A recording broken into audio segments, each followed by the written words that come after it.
nam dang te po barmarama kachin karen kachin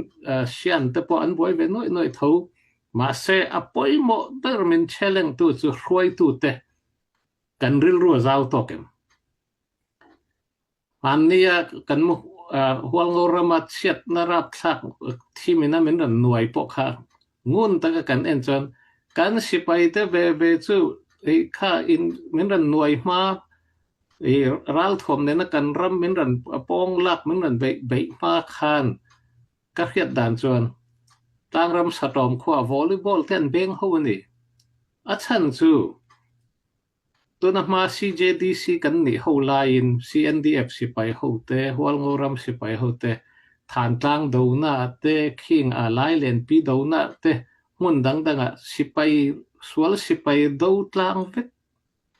kha an ni comrade an lo ni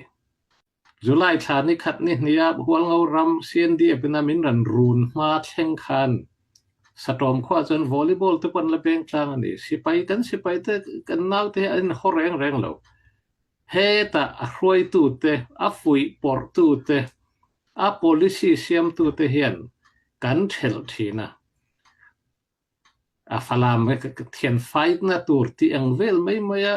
kan kalawang khan thil du om lo tak tak alo thleng ta ni kha lung chet thak kho mai chu wangin rampo na tanga sum dollar kan pe lam ti wanga ro rel vak tum te ti chuanin sa khona lama hroi tu ni chung sia politica in rola mi a hnuai lama mi te enge teng aggressive taka run mai tur ti au te hi khatiang chi chin mi lung rol na du lo ma ni unau te po run mai du tu te hi kan chin mi te na kan ral lian ber chu an ne zok ma in ka ria khatiang kha om to su sela chuanin kan mi puite kan in lung rol em ani te kha han soi duwa en po ni sela hroi tu te pon ril ru that tak nein kan chin pum huapin ingai tong u aram pum huapin ingai tong u